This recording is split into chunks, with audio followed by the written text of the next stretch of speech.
to test the conductivity of a various liquid। तो first of all आपका काम क्या होगा कि पहले एक सर्किट आपको बना लेना होगा। सर्किट किस तरीके से बनाएंगे, तो सबसे पहले किन किन ऑपरेटर्स की रिक्वायरमेंट होगी सबसे पहले देखेंगे हम लोग। सबसे पहले आपको तो बैटरी की रिक्वायरमेंट होगी, आपको बल्ब चाहिए, वायर चाहिए और कनेक्टर आपको चाहिए, ठीक है ना। और एक चीज ध्यान देना है कि सबसे पहले वायर को हम लोग कनेक्ट करके देख लेंगे कि बल्ब ग्लो कर रहा है कि नहीं कर रहा है। फिर अलग अलग सोल्यूशन में इस वायर को हम लोग डिप करेंगे और डिप करके चेक करेंगे कि कौन सा इलेक्ट्रोलाइट जो है वो स्ट्रांग है, कौन सा वीक इलेक्ट्रोलाइट है। तो सबसे पहले जानिए कि इलेक्ट्रोलाइटिक सॉल्यूशन होता क्या है। Electrolytic solution is a that type of solution in which you will get what? More and more number of ions। अगर आपको ज्यादा से ज्यादा नंबर ऑफ आयंस मिल रहे हैं, पॉजिटिव और निगेटिव आयंस, इसका मतलब है कि वो इलेक्ट्रोलाइट है, वो स्ट्रॉन्ग इलेक्ट्रोलाइट है। कम अमाउंट में आयंस मिलेंगे तो वो वीक इलेक्ट्रोलाइट होगा। And there is no any amount of ions take place while adding water in the compound, it means कि that one is not a electrolyte, that one is a no electrolyte, means कि electric current will not pass. तो आज हम लोग कुछ experiment करने वाले हैं कुछ ऐसा, ठीक है ना, और देखते हैं कि कौन सा इलेक्ट्रोलाइटिक सॉल्यूशन है कौन सा नहीं है। तो सबसे पहले हम लोग वायर को कनेक्ट करके देख लेते हैं कि बल्ब ग्लो कर रहा है कि नहीं। द बल्ब इज वर्किंग, इसका मतलब कि सर्किट सही है, ठीक है ना। अब हम लोग चेक करेंगे। फर्स्ट ऑफ ऑल हम लोग सोडियम हाइड्रोक्साइड के साथ चेक करेंगे। सोडियम हाइड्रोक्साइड बेस होता है, इसका पीएच जो होता है 14 होता है, ये आपका बेसिक इन नेचर होता है। हम लोग चेक करते हैं कि क्या इस सोडियम हाइड्रोक्साइड में करंट का फ्लो होता है कि नहीं। तो सबसे पहले आपको थोड़ा सा सोडियम हाइड्रोक्साइड का सॉल्यूशन आपको ले लेना है, ठीक है। सोडियम हाइड्रोक्साइड का सॉल्यूशन मैंने ले लिया यहां पे, ठीक है। और हम यहां पे दोनों वायर को डीप करने जा रहे हैं। I am going to dip both the wire, you can see here bulb का ग्लो जो है, ठीक है ना, डीम तो है नहीं लेकिन ब्राइट टाइप का कर रहा है। क्योंकि इतना इसलिए कर रहा है क्योंकि 9 वाट की बैटरी आप यूज कर रहे हो, ठीक है ना। देखिए थोड़ा डाइल्यूट फॉर्म में है। दूसरे में हम लोग चेक करेंगे सोडियम क्लोराइड के साथ, और इसमें थोड़ा सा हम लोग वाटर ऐड करेंगे, तब जाकर के इलेक्ट्रोलाइटिक सॉल्यूशन बनेगा ये। तो थोड़ा सा हम लोग NaCl ले लेते हैं और इसमें हम लोग थोड़ा पानी मिला लेते हैं।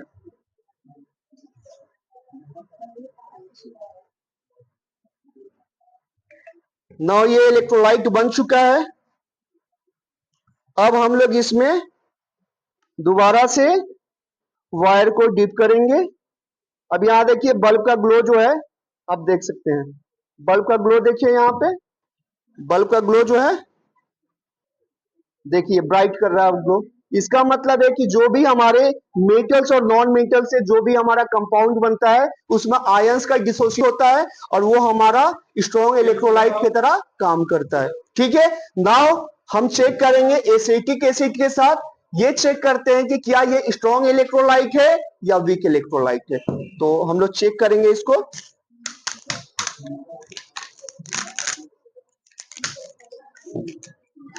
ओके, इसी से हम लोग विनेगर भी बनाते हैं, ये कंसंट्रेटेड फॉर्म में है, इसी से विनेगर भी बनता है।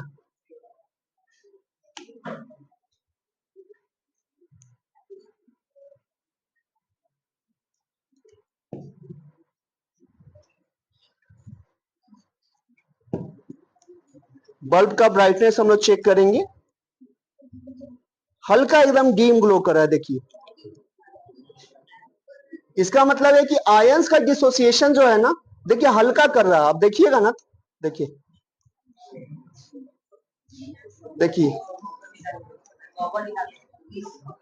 ठीक है, हल्का कर रहा है। इसका मतलब है कि बल्ब का जो ब्राइटनेस है वो क्या है, ग्लो है, लेकिन डीम ग्लो कर रहा है। इसका मतलब है कि ये वीक इलेक्ट्रोलाइट है, ठीक है ना। आयंस का डिसोसिएशन जो है वो कंप्लीट नहीं हो रहा है। ओके, और हम लोग नेक्स्ट वाटर के साथ चेक करते हैं, टैप वाटर के साथ।